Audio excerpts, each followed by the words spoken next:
Fala, Piazada, tudo certo? Meu nome é Jonathan de Oliveira e seja muito bem-vindo ao meu canal.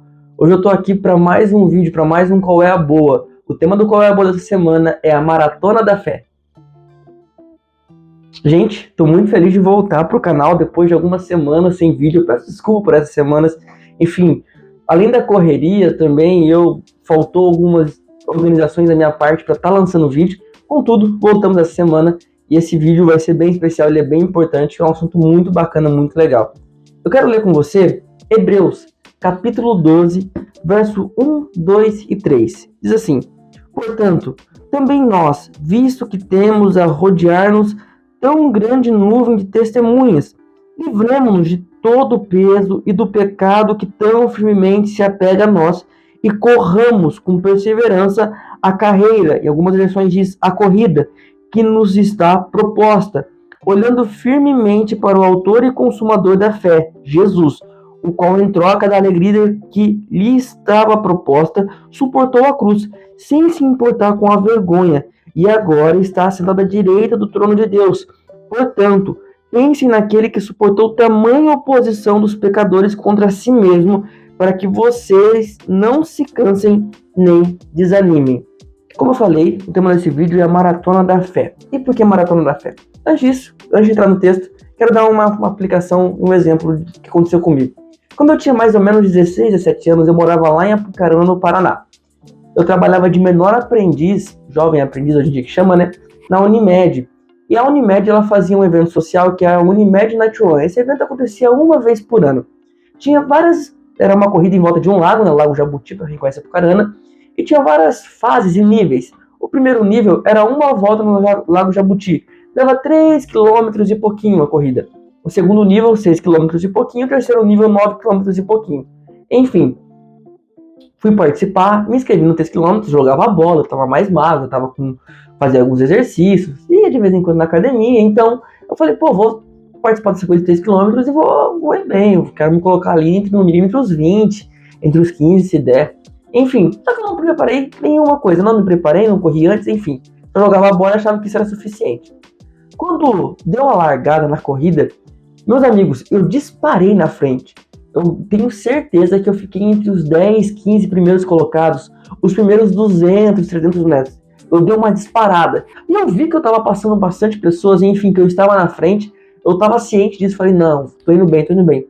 Contudo, a corrida não tinha 100 metros, a corrida não tinha 200. A corrida era 3 km. Depois de 2,5 km, eu já estava exausto. Se eu estava lá no começo, disparado na frente entre os 15 primeiros, por assim dizer, ali com 2,5 km de prova, eu já estava entre os 40, 50, 60, enfim. E muita gente me passando. Chegou que ali, perto do final, eu já não aguentava mais correr, eu estava muito cansado, muito sem forças para continuar. Enfim, no final da prova eu tive uma colocação entre os 50, 60 primeiros. Enfim, 60 primeiros de 100, né? Não faz muito sentido, mas enfim. Estava entre na colocação entre 50 e 60. Isso, aplicando na Bíblia, ela tem uma aplicação muito importante. Nós temos uma corrida que é proposta a nós. Foi nos proposto uma corrida, foi nos proposto uma carreira, como o autor de Hebreus coloca. E essa corrida é a corrida da fé, é a maratona da fé. A maratona da fé, ela não se mede sobre como você dispara no início. A maratona da fé, a corrida da fé, ela não mede sobre como você começou a sua corrida. Pense comigo, eu disparei entre os 15 primeiros. Contudo, lá no cronômetro final e na colocação que estava disponível, eu não fiquei entre os 10 primeiros porque eu disparei no começo. Eu fiquei entre os 60 por quê? Porque a minha colocação final foi entre os 60. Às vezes, nós participamos de culto, nós começamos a nossa caminhada na fé, e nós falamos, participei de um culto aqui, o pastor me deu uma motivada, eu fiquei motivado, enfim. Ou talvez no começo do ano, geralmente na virada de ano que a gente faz um propósito, não, esse ano eu vou ler a Bíblia toda em 6 meses, eu vou orar 4 horas por dia, e a gente não ora nem 15 minutos por dia e não lê nenhum capítulo da Bíblia por dia. Enfim, vou ler a Bíblia toda em 6 meses e vou orar 4 horas por dia. Começa o ano, o primeiro dia, show, a gente dá aquela disparada. O primeiro dia a gente consegue orar as 4 horas, o primeiro dia a gente consegue ler bastante capítulos da Bíblia. Contudo, depois da primeira, da segunda semana, a gente começa a desanimar, falha um dia, falha um outro, começa a falhar nos nossos objetivos, e quando passa ali, chegamos no mês de fevereiro, a gente já está cansado, a gente está sem força para prosseguir, já falhamos muitos dias e não conseguimos dar prosseguimento naquele objetivo que nós colocamos no início. Isso acontece com a nossa fé.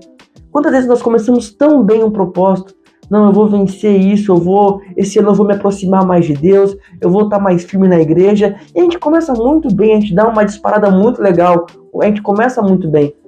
Tem um início arrasador, um início, poxa vida, 100 metros iniciais, extremamente bons. Contudo, com o passar do tempo, a gente começa a desanimar, a gente vê que a gente falhou demais nos períodos de oração, a gente vê que a gente está muito carregado de pecados, de falhas, nós estamos cansados já, carregando peso, e nem conseguimos mais vislumbrar uma vitória ou mesmo chegar no final da prova, chegar no final da corrida. E é sobre esse assunto que eu quero alertar você e falar com você.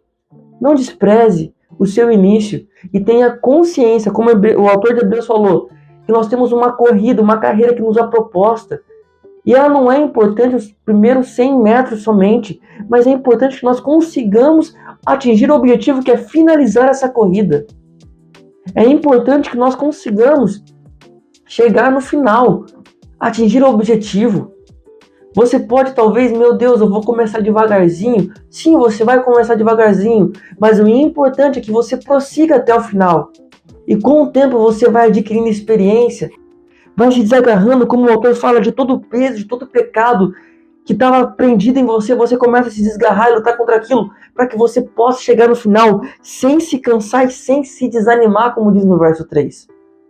Talvez você iniciou na sua caminhada na fé agora, e você fala, poxa vida, eu já ouvi de tantas pessoas que eu tenho que orar 2 horas por dia. Eu falo por mim.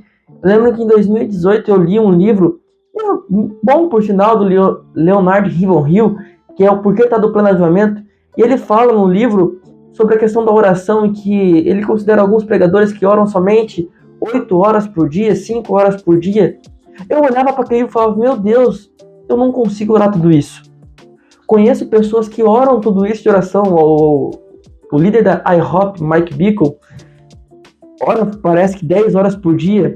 Eu sou da Assembleia de Deus. A Assembleia de Deus culturalmente é uma igreja que ora e faz vigílias, fazia vigília pelo menos de 6 horas seguidas de oração. As irmãs do COC, os irmãos da igreja conseguiam fazer orações 6 horas, e eu olhava para isso, meu Deus, eu não consigo. E talvez a gente tenta no início, e quando a gente vê que tipo, eu vou orar 4 horas esse dia, e aí a gente não consegue passar de 1 hora, a gente fica desanimado, triste, e não entende que mais importante do que a disparada que você dá é a constância que você mantém na fé. Jonatas, eu não consigo orar 1 hora, beleza. Então começa com o objetivo como eu comecei há tempos atrás. Eu vou orar 15 minutos todos os dias. Eu não consigo orar meia hora, mas eu vou orar todos os dias 15 minutos. Com o passar do tempo, eu comecei a notar que os 15 minutos estavam muito fáceis. Eu comecei a orar 20 minutos. Depois dos 20, 30, 35. E com o tempo a constância foi aumentando. Talvez você não consiga orar 15 minutos. Então faça um propósito. Todos os dias você vai orar 5 minutos. Jonas, eu não consigo orar 5 minutos de joelho dobrado. Eu não consigo orar 10 minutos de joelho dobrado. Eu falo por mim, eu não consigo passar meia hora com o joelho dobrado. Começa a doer meu joelho e às vezes eu dou uma moscada e acabo dormindo. Então o que eu comecei a fazer? Eu fecho a porta do meu quarto e começo a orar de pé. Boto um fundinho musical ali, uma coisinha neutra e começo a orar. Falo de tudo. Falo do meu trabalho, falo do meu relacionamento, falo dos meus amigos. Eu intercedo pela minha família, eu intercedo pelos meus objetivos, pelos meus planos. Eu peço para que Deus me molde. Enfim, eu tenho uma conversa direta com Deus. De pé, conversando, trocando ideia. Tem dias que eu não tô com forças para orar. Tem dia que eu tô passando por alguma luta, eu tô sem forças. Eu boto um hino, eu boto um louvor. Eu faço daquele louvor a minha oração. Eu cato textos bíblicos e faço da Bíblia a minha oração. Entregando para Deus, em vez que eu não consiga, eu só oro o Salmo 51 e peço misericórdia de Deus, porque eu tô fraco, eu tô falho e eu preciso da graça. Saiba que mais importante do que uma corrida de 100 metros, mais do que a disparada de 100 metros, é você chegar no final da prova. Talvez você tenha anos de fé, tem anos de fé e faz anos que você olha para a sua vida, no começo do ano você faz um propósito que esse ano você ia ser mais crente. Contudo, chega em dezembro, você olha para a sua vida e fala, poxa vida, não consegui. Mais um ano que eu falhei. Observe. Talvez não é o objetivo que está errado. Meu Deus, a gente tem que sim almejar horas e horas de oração, leituras bíblicas, quanto mais melhor, leituras de livros, quanto mais melhor. Mas sabe, talvez que você não tem prática para orar tanto assim, então comece do pouco, mas mantenha a constância. Todos os dias, uma porção de oração. Todos os dias, uma porção de leitura. E saiba que daqui a pouco, quando você se perceber, você vai estar conseguindo correr não somente 100 metros, 200 metros, mas está conseguindo correr os 3 quilômetros necessários para chegar ao final da prova. Esse vídeo é para você, que talvez não sabe como começar. Não despreze seu pequeno começo, não despreze seu início, não despreze as pequenas porções. Se você manter constâncias nela, um dia você vai estar conseguindo correr as grandes corridas, as grandes maratonas. A palavra do Senhor fala, eu vou botar aqui na tela a referência, que aquele que é fiel no pouco também será fiel no muito. O segredo não está sobre ser fiel no muito, sobre o muito ou sobre o pouco, mas sim sobre ser fiel, manter a constância na fidelidade no pouco e manter a constância na fidelidade no muito. Mais importante que a velocidade que você faz e a quantidade que você produz, é sim a constância que você mantém. Todos os projetos sucedidos que a gente pode ver na Bíblia, todas as falhas também de homens de Deus que cometeram na Bíblia, foi porque falharam na constância em algum momento. Então saiba, valorizar o seu pequeno começo e manter a constância. É esse o segredo para a gente conseguir chegar no final da nossa corrida, da maratona que nos é proposta, sem cansar e sem desanimar. Gente, é isso. Esse foi o Qual é a Boa da semana. Esse eu creio que seja o primeiro vídeo com o meu microfone novo. Estou muito feliz de estar usando a lapelinha nova. Eu tinha reclamado isso nos vídeos anteriores. Quero agradecer você que está aqui assistindo esse vídeo. Compartilhe. Se você gostou desse vídeo, deixa o like. Se você não tinha reparado sobre essa questão da constância, ou se isso mesmo foi útil para você, comenta, compartilha com outra pessoa. Se isso foi bom para você, pode ser bom para teu amigo, pode ser bom talvez para tua família, para tua esposa, pro teu marido, para algum colega, enfim, para o seu filho. Não se acanhe, compartilhe esse vídeo. Tem ali no compartilhar, aí, se você clicar no compartilhar, vai ter que copiar o link ou mandar para o WhatsApp, Instagram, compartilha nos stories, enfim. E, se você não é inscrito, se inscreve aqui no canal. Gente, é isso que eu tinha de recado para dar essa semana. Eu desejo uma ótima semana para você. Que Deus abençoe sua vida, sua caminhada. E lembre-se, mais importante do que uma corrida de 100 metros é manter a constância para chegar no final da corrida. Um beijo, um abraço, valeu, tamo junto e é nóis!